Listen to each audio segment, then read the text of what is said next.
Method Wellness.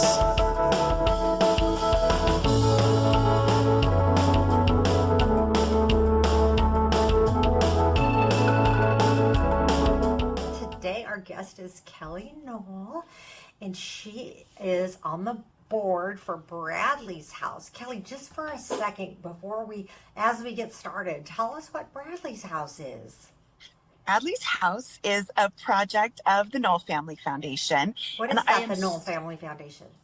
So my family and I started the foundation almost 6 years ago now, which is crazy to think, to help people in the music industry that struggle specifically with opioid addiction. Okay. And we're working to raise money to open Bradley's House in honor of my brother, Bradley Nowell of Sublime.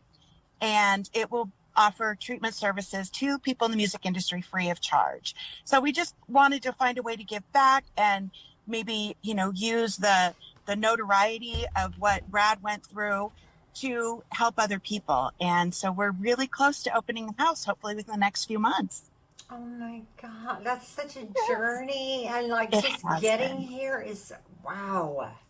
Yeah, it's, as you know, it's taken a lot for us to get here, but it's really been beautiful. Like, so many people have stepped up to help out and want to be a part of it and love what we're doing. Every time I get frustrated that it's not happening fast enough, I just remember how many people are on board and are behind this and are excited about it and want it to happen. And that really keeps me going. So I feel very fortunate. I have seen your social media for Bradley's House and read the comments and how much this project means to people who are in recovery or who have suffered from addiction. And just the fact that you're doing this, I know you're getting hope, but what about the idea of how much hope you're giving them? Well, that's the idea. I really hope that is what's happening, because really, whenever someone, in my opinion, in my experience, when someone's struggling with addiction, whether it's their own or with a family member, the one thing that they really need to hang on to is that hope that things can get better, that hope that there is a better tomorrow. And once you lose that hope, it's devastating and makes it so much more difficult to get through the hard work that it takes to be in recovery. So, even if we can give someone just a little bit of hope, I will feel like we've done a great thing. Wow. And you could almost say you turned your grief into being you. I mean, not that it's not grief still. I mean, I can't imagine what it's like to lose my brother. Yeah, it's not fun. I don't recommend it. That's for sure. But the grief never goes away. You just learn how to live with it. Yes. And I think I've never been one of those people that thinks everything happens for a reason. No. Because some things are super shitty and should never happen. Right. But I do believe that we can choose how we respond to those things and try to make something good out of it. And it has to be very intentional. So that's what we're trying to do, is just find a positive, constructive way to deal with our grief. And honor Brad. Exactly. And, sometimes that's hard. Sometimes I just want to forget that I lost my brother. I want to forget about the struggle. I want to forget about all those things. And so I think that's one of the real challenges for me is, the constantly talking about it. It keeps it right at the forefront.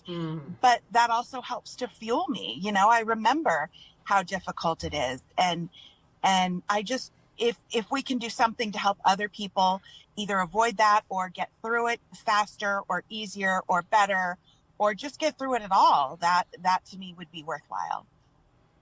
Oh, it's so much. It is a lot.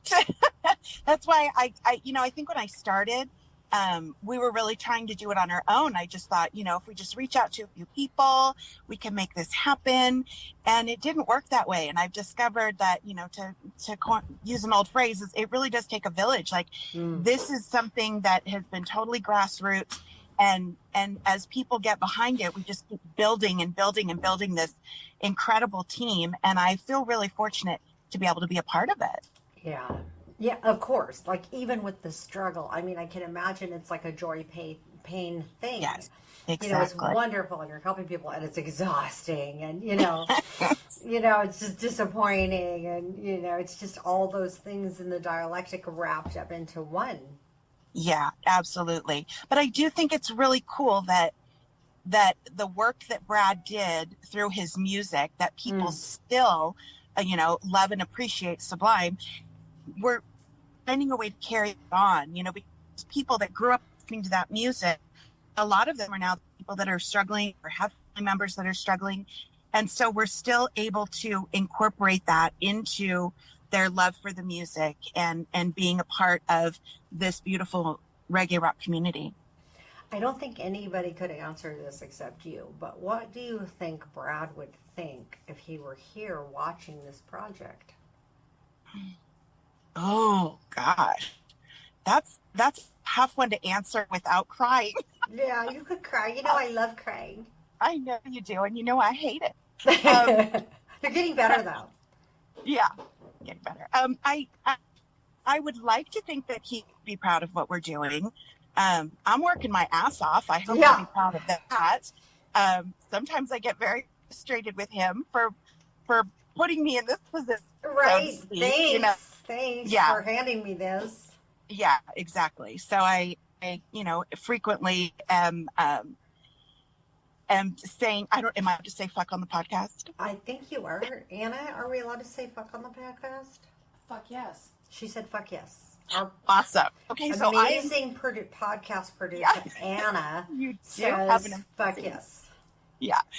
I'm often just looking up and saying, fuck you, Brad, about things that, I find myself having to do. I think, God, I wouldn't even be in this situation if it wasn't for him. So I do allow myself to feel that frustration and anger sometimes just because I think that's healthy. Well, I just getting those emotions out. And I think it helps other people to realize too, that this is it's just a normal thing. Like Right. people overdose, people go into recovery, people suffer from addiction. Like all of these things are sadly commonplace. Human. Yeah, they're human, exactly. And so I would love for people to stop treating it like it's something to be ashamed of or something to hide or, something to run from, because when you do all those things, then you're not getting help. And it keeps people in bondage. So, the more we can just make it about, it's just a reality. Like, fuck you, Brad, for dying. I really wish he hadn't died. Yeah. But he did. And so I do like to think that if he was here, he would be stoked for what we're doing because he did struggle. His struggle with heroin was for 4 years. And that, a long time in and out of rehab and trying to get clean and just battling. And, I'm sure so many of your listeners can relate to that battle. And so I think anything that we can do to try to help others in their battle, I have to feel like Brad would be stoked for that. I think I feel like he would too. I didn't know Brad, but I kind of feel like I know him through you. And I can imagine it's so different to know him on a personal level. Like nobody was closer to Brad than you ever, but the way you guys grew up together. But people project all kinds of crazy stuff onto who they think he was. Yes, absolutely. And I think that's normal. I never really thought about it until people started talking about him after he passed away and realizing that the way that we talk about celebrities is so unusual, almost like they're not real people, and so I think somebody should write a book about it. shouldn't they? I just, it's a weird phenomenon that we feel like we can say anything because someone is a celebrity. For the most part, we can get away with it. But then when there are family members or people that know that person intimately that see those things, it can be very hurtful. And so that took some getting used to. It's not uncommon when we have a booth at a music festival or something. People come up and they want to tell me, their experiences with the music. And I love hearing that. Every once in a while, I'm having to comfort someone for their grief over losing Brad. Wow. Who they never met. And you spent your whole life with. Yeah, it gets a little awkward, but I just have to remind myself that everybody has their own relationship with him, whether they knew him or not. They have their relationship to the music, to the person that he was, or that they think he was, or that they want to believe he was, and that's okay too. Of course. We've talked about this before, but Bing has that a lot. You know, Right. his grandpa there was America's, icon. And people will come up all the time and say, like, oh my God, my aunt's neighbor met him and he was a fucking asshole, or he was the greatest guy in the world. I never met anybody. And Bing was like, well, that doesn't have anything to do with me. And, Yeah. everybody's everything all the time. And I don't, most people say really good things about him, Right. because they project that American icon Yes. onto him. Yes. But it's always like strange to watch his reaction of, what is this person going to tell me? Is it going to be good or bad? And do I have to protect myself from it? Right. And, I can relate to that. It's true. Most of the time it is positive stuff. Yeah, yeah.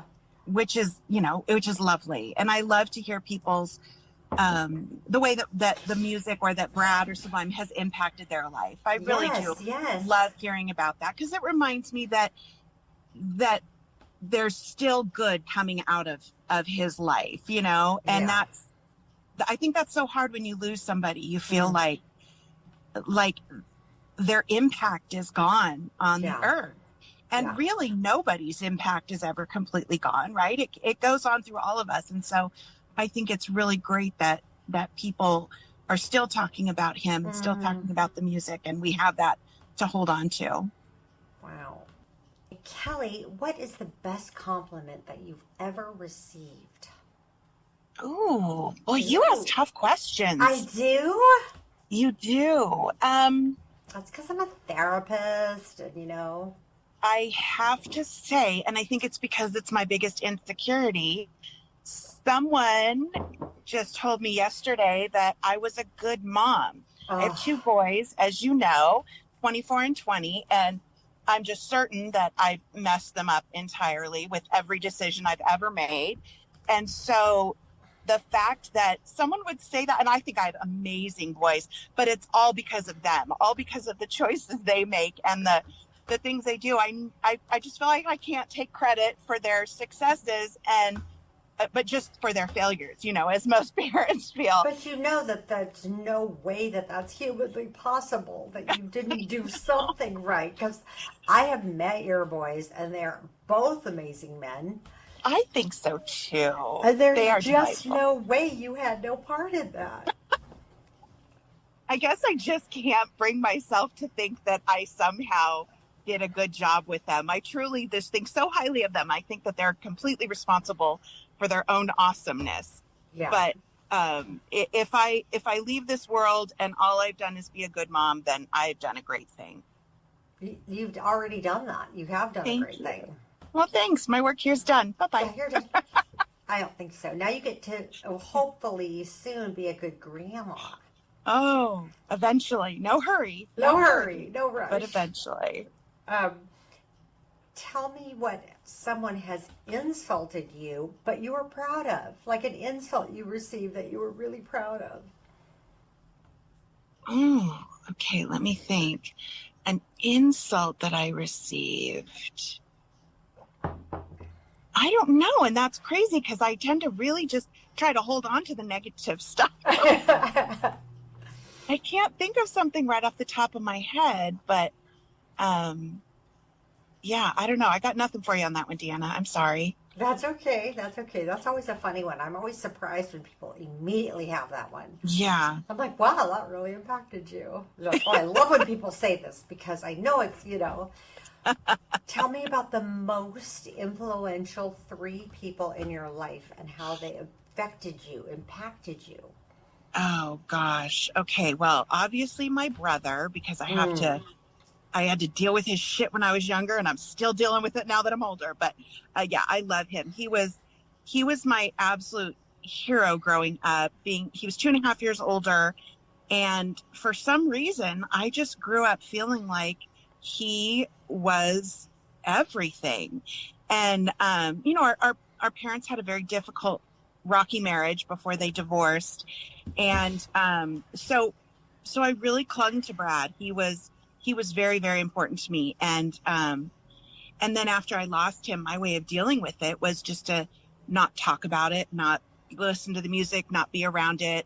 I just had to kind of pretend that it didn't happen. That was my way of dealing with it for a very long time. And I finally did start to deal with it. I think that really improved my relationship with him because a lot of the anger and bitterness went away and was replaced with a lot more understanding and compassion. So that's been nice.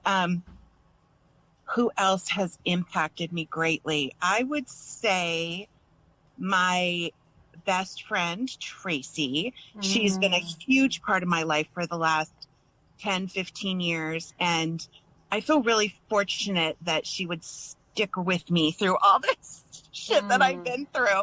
And I'm constantly amazed that she's such a good friend. And I learned so much from her and I respect her.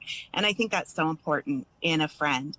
And then the easiest answer that I can tell you is my therapist. Am I allowed to tell people that you're my therapist? Is she allowed to tell people that I'm her? She says yes.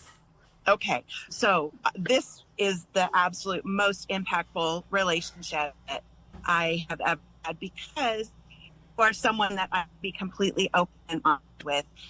And not only do I not get judgment, but I get feedback, and it's really allowed me to heal some of the craziness in my head, some of that self-talk that tells me I'm not worthy and tells me that I'm not capable, and all the stuff that I'm always wanting to tell myself. And I find that gradually being replaced by your words, by the things that you tell me and the things that you say and the notes that I take. And it's really, when I started with you about 3.5 years ago, that very first session, we talked about the goal of therapy being to really, integrate all parts of my life. And now here I am 3.5 years later, and I don't feel that disjointedness that I used to feel. And I feel more comfortable in my own skin, if that's even possible. I feel so much more at peace with the world around me. And not always. I still have my, freakouts and my, as you know, but to me, that's what I've gotten so much out of, besides the obvious, I respect you, I admire you.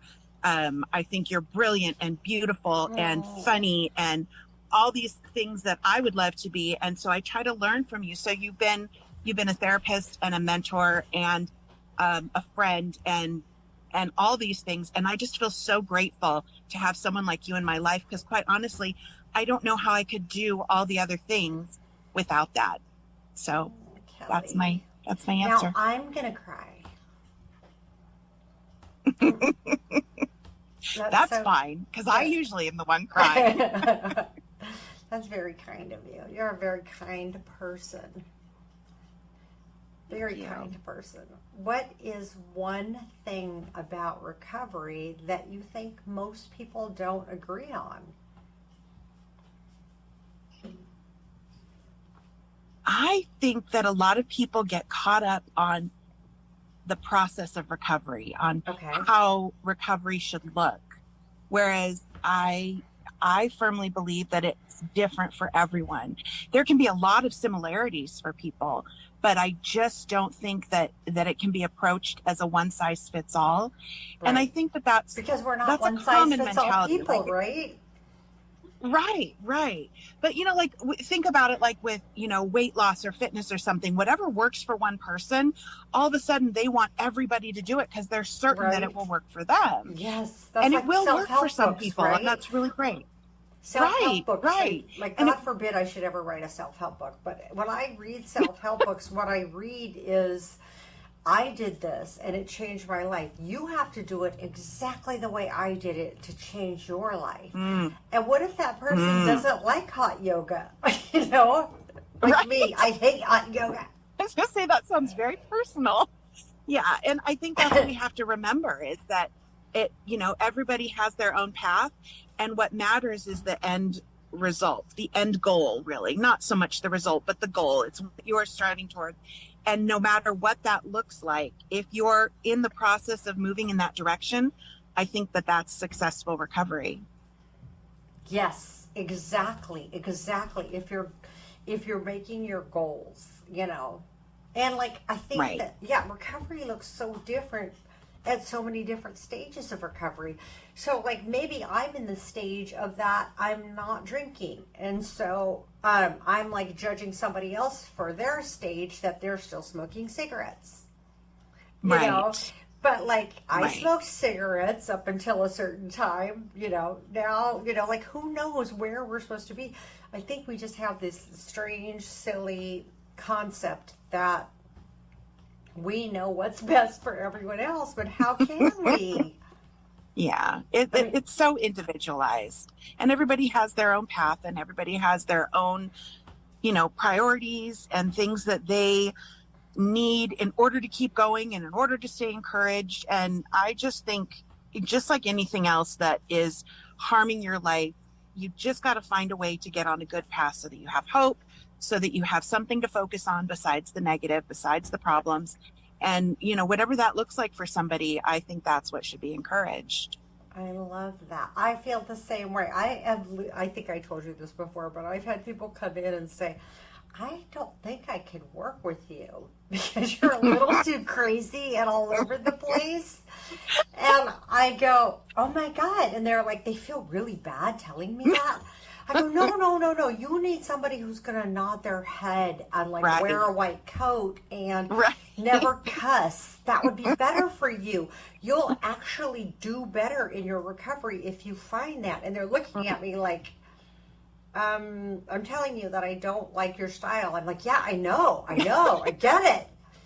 Totally fine. Not Yeah. a problem. Yeah, because I've told you this story before, but one of my clients who's really funny, I told him, I'm working on being more professional and not really cussing as much and like disclosing. He goes, if you do that, I will fire you. Because I did that since I was 8 years old with therapists my Right. whole life. Nothing changed, and I hated therapy. I've been coming to you for 6 years consistently. So if you go to be one of those, I need to never see you again. Yeah, it's true. And I think it's important to find someone that you can relate to. And I think that's Yes. what's so valuable for me about our relationship is you are so relatable. And I think that's rare to find in people in general, but especially in therapists. So I think, it's changing. refreshing. I think Yeah. the industry is moving more in a direction of exposing our own humanity. Like my job is not to have you make me feel better, but if I do expose some of my humanity, I think there's less of a disconnect. There's more of a connection between us Yes. in the room.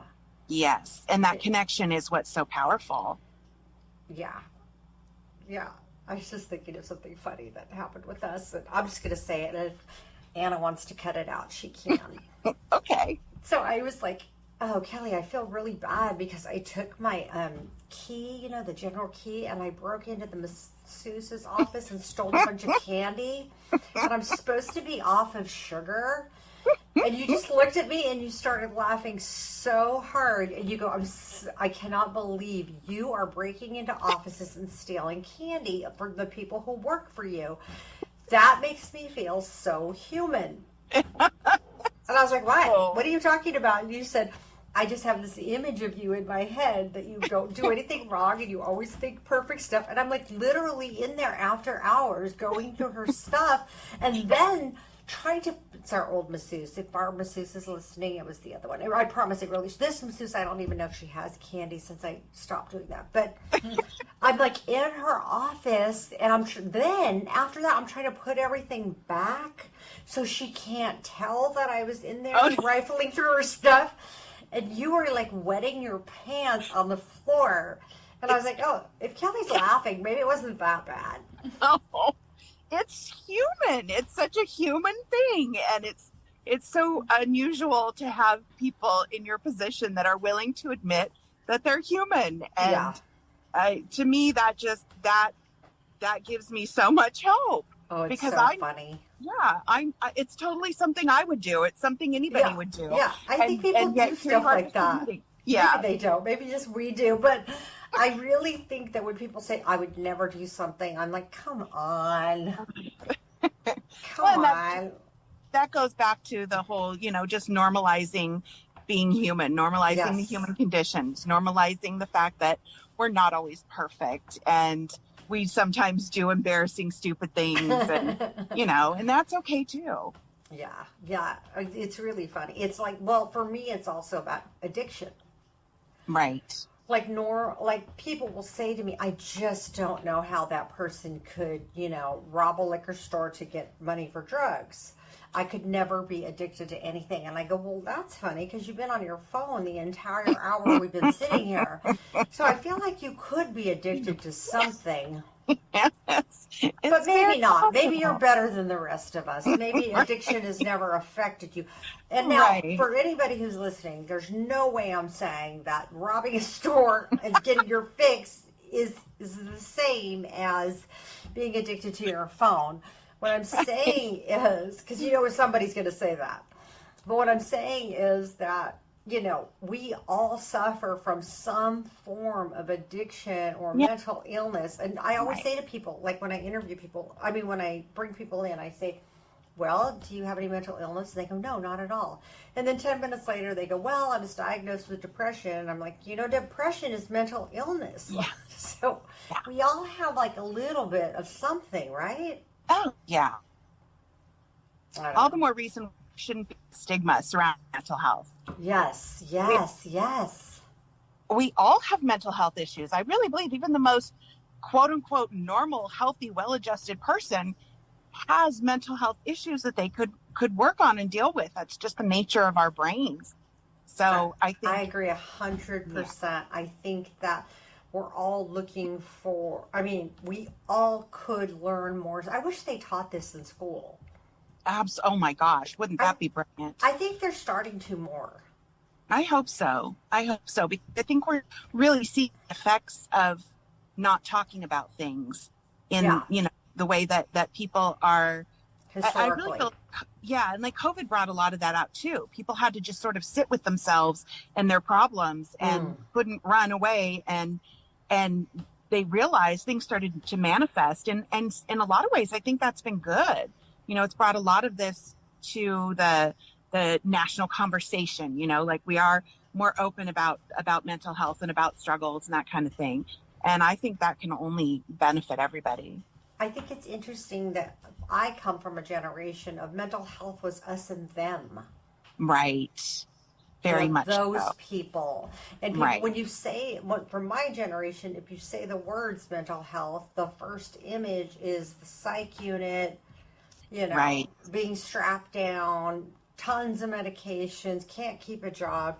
And Yeah. definitely there's a part of that as well. Yeah. And it's a spectrum, It's just a like anything spectrum. else. Good point. Absolutely. Good. Yeah. I was asking you earlier, like, what do you think you learned from your biggest failures in life? Yeah. I really think from my failures, I learned not to be so hard on myself. I've always tried to, in my mind, do everything quote unquote right. And I think obviously part of getting older and looking back, I realize that it's impossible to do everything right. And no matter how hard I try to control the way things turn out, I can't always do that. I could work my ass off and something Mm-hmm. might still not work. Yeah. And that was a real revelation to me, because I think I grew up feeling like if I just work at this hard enough, I can get it. And that worked for a lot of things. But that's But kind of the American dream, right? right, right. And I definitely fell into that. I think I've let go of a lot of that, and it's very green. Yeah. Yeah. Do you think do you think that's like equivalent to the powerlessness that you hear addicts talk about? Absolutely. It is. It's that realization that we can't control, that realization that there are certain things that are out of our hands. And I personally feel like that's why it's so important to have a higher power, because if it's all up to us, uh, I know my limitations. I Yeah. know Yeah. that I can't get myself where I want to be without help.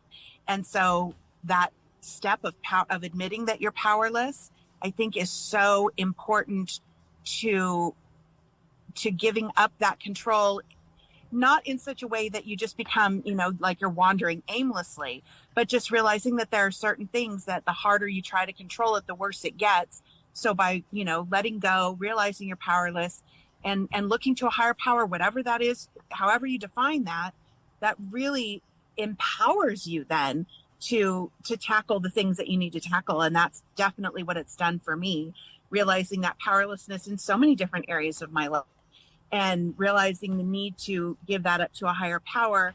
I think it just does something in our brains and frees us up and allows us to be more impactful and more productive.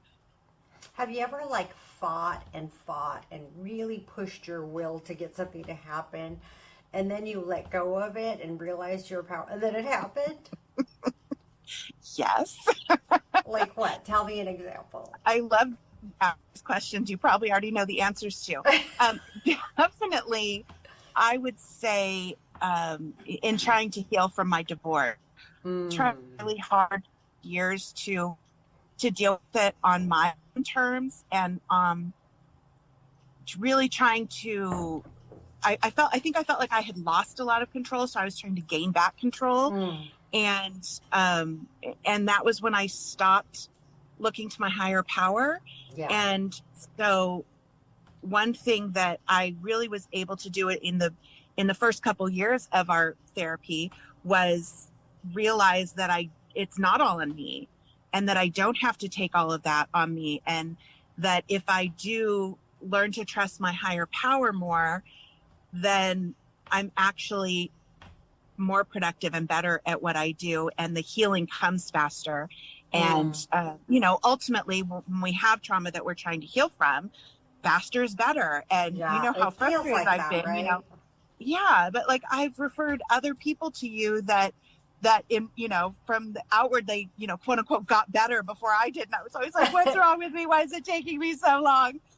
But it happens at our own time. We all have our own baggage and our own processes. And as you know, I'm terrible about doing my homework. And not surprisingly, the ones that do their homework definitely progress faster. But, I'm learning to let go of that and But not so much I pressure. think that it looks different for everybody. I mean, my Chrissy, she tells this story about this woman she saw in recovery, and the woman was like 1 year sober, and Chrissy was like 9 years sober, and the 1 year sober woman was doing all the same work Chrissy was, and she said to her sponsor, "Why am I at the same level as her? I've been around so long." And her sponsor said, "She's doing it from the outside in." Ooh, interesting. Well, yeah, it's different when therapy is no exception to that, and I think that's where a lot of people get frustrated, because if they're working with a therapist that they maybe aren't totally connecting with, they may feel like, oh, well, therapy doesn't work. Yeah. Well, no, maybe you just need to work it differently, find a different way. And also, too, I think it's really important as a therapist to periodically sit down with your client and say, let's look at the things you progressed in. Yes. Because it's like watching your kids grow. You live with them. You don't see that they're a foot taller. Right. That's so true. You run into a relative, out-of-state relative, and they go, "Oh my gosh, he's so tall." And you look and go, "He is so tall." And I think as humans, we don't go, "Remember what I was like when I got here?" You help me with that every now and then. I'll be like, "God, what's taking me so long?"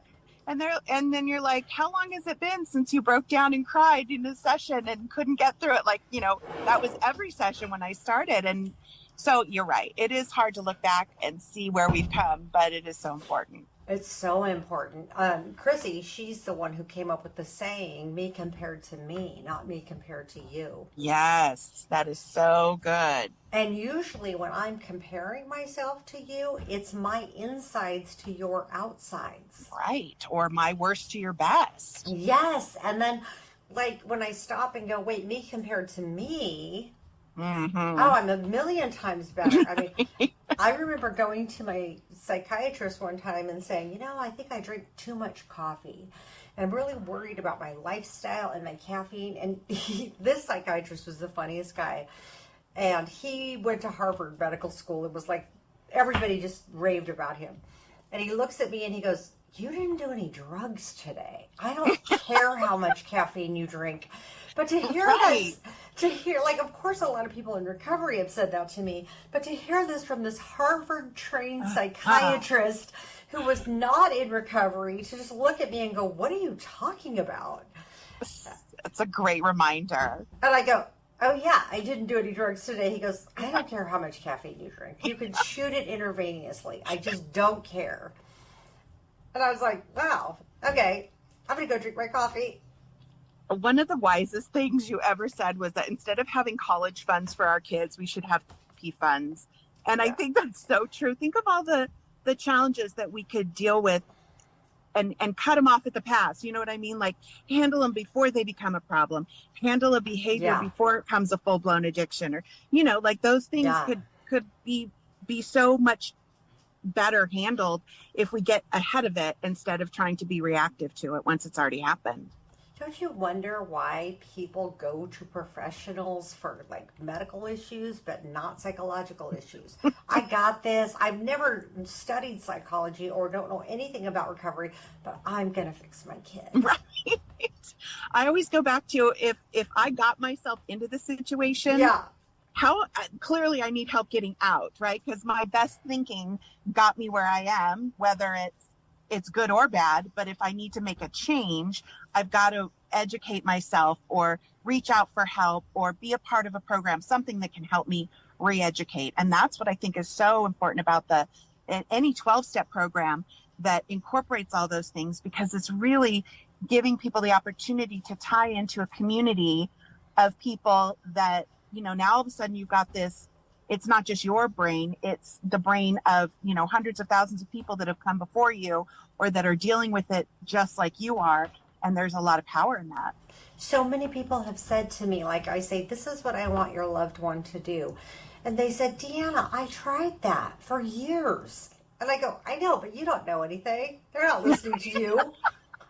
You know, I think I told you this myself. Like, I've been telling one of my children to do A, B, and C for years. And this child came home from his first therapy session and said, "You know, Dr. So-and-so said I should do this. Isn't that a great idea?" And I'm like, "Yeah, I fucking told you that for 8 years. So glad he told you, charging me $300. So glad you got that now." Nice. I know. Okay, good. Good for you. Go do that thing. I'm glad that worked out for you. Kids are so funny. But we don't know anything. We're parents. What do we really possibly know? Not a thing. It's funny, like, I'll have younger people tell me in therapy or in treatment, "Well, I can't tell my parents that I slept with so-and-so and I did these things." I go, "You think your parents never did any of those things?" We don't give them enough credit, do we? And they go, no, my parents never tried drugs. They never had sex with any. They had sex 3 times for us 3 kids. And I'm like, You know, it's a fine line between being transparent with your kids, but also, you know, maintaining that healthy respect. But I do think it's important for kids to know, you know, in an appropriate way, at an appropriate time, that their parents are not perfect. Right. I certainly always tried to make sure that my kids knew that I was not holding them to a different standard. I was just trying to guide them in a better way. You know, like, I did all this work for me.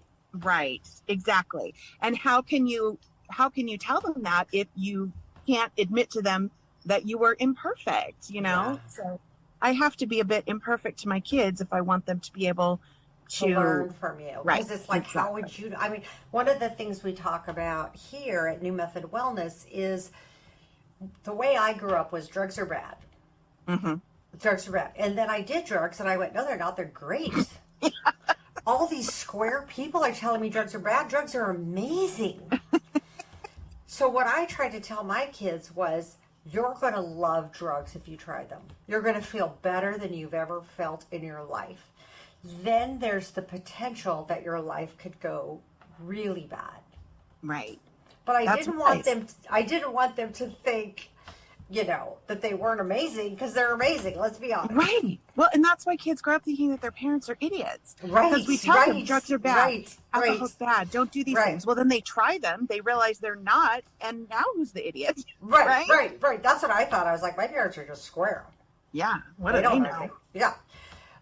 What is one question that you wished I'd asked you, and how would you have answered it? I wish that you had asked me. You and your questions, they're difficult. I wish that you had asked me why we don't have Bradley's house open yet. Oh, why don't you have Bradley's house open yet? I mean, I know, but tell the listeners. I feel like when the timing is right, it will happen. And that's one thing that I've had to come to terms with over the last almost 6 years, is that I can't control everything. And there are definitely, I think, things that happen at the right time for something to work out. Like I had dinner with a friend last night, and we were talking about Brad and, the fact that he was incredibly talented, but there are so many talented people that never make it, that never get heard. And why him? And I do think that part of it is just timing. If he had lived 100 years ago, he would have still had that same desire to get this music out, or whatever art it was that he needed to express himself through. But maybe it wouldn't have resonated with people at that time. And so I really had to come to terms with that in regards to Bradley's house, because I feel this pressure. Like every day we go that we're not open, there are people that need our help. There are people that are dying. There are people that are struggling. So I feel this pressure, but at the same time, if I rush it and it doesn't happen, it doesn't get done right, then we're not going to be as effective as we need to be. And that's a hard thing. Like when you want something to happen and it's a good thing, it's hard to understand why it's not happening now. But I think that helps me in other areas of my life too, to know that there's certain things I can't control and certain I can't. I still need to keep moving in that direction. I still need to be putting in the work, because when the time is right, it will come together. I still need to be involved. I still have to be making an effort, but there are factors that I can't control, and I need to give the universe, so to speak, an opportunity to work as well. And I love what you said. That's such a good answer. I loved when you said, we don't want to do it the wrong way. I mean, how many times have we forced our will on something, and it just turns out terrible because we're so worried about what everyone else is thinking, and usually nobody's thinking it but us. And I mean, even though people are saying it and saying different things, they're really just off living their life. Yeah. But it feels and I think we get a lot of that too. Yeah. Say more. Yeah. It does feel like everybody has an opinion on things, but then doesn't necessarily, they don't know the ins and outs. And so I'm always I want to be very transparent with people, but at the same time, I worry about saying too much, as one of my big things is that I still have a full-time job in addition to running the foundation. And so you have two full-time jobs, but one doesn't pay you anything, is what you meant. Right. And I want people to understand that that's why things aren't moving as quickly as they could, right? But at the same time, that's okay. We're still moving in that direction. And so I struggle with wanting to explain it to people, but also feeling like I don't need to constantly be explaining myself. It's none of their business. But, if they're supporting the foundation and they're asking, I'm happy to tell people. And so it can be very difficult for me sometimes that we're not where I think we should be or where other people think we should be. But learning to come to terms with that has been really good for me. That's always been a hard one for me, Kel, is knowing my truth and saying, actually, this is the truth. And just staying with it, because I feel what if I'm letting this person down? Or how am I going to get them to understand what's really going on? I can tell them my truth, but I have to let go if they're going to understand it or not.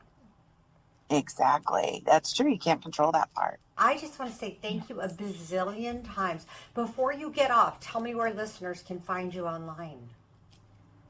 the NowellFamilyFoundation.org. Nowell is spelled Nowell. We on our social media, we are Nowell Foundation on Facebook and Nowell Family on Instagram and Twitter, although we don't really use Twitter too much. So yeah, we're all over the place. We have a wonderful social media director, Jen Armstrong. She has taken that off my shoulders, and it has been life-changing for me. I'm so grateful for that because it is such a great way to reach out to people and stay connected. So I'm really, really grateful for that. And I'm so grateful for you. Thank you so much for having me on and for doing this. I think so many people can benefit from hearing from you and from the guests that you have on. And I think that people are going to love hearing your story about Bradley's house because I've always just been so in love with the idea. You're wonderful. And I am so in love with you. Thank you for all that you do for me and for so many people. Okay. I will talk to you soon. Okay. Bye. Bye.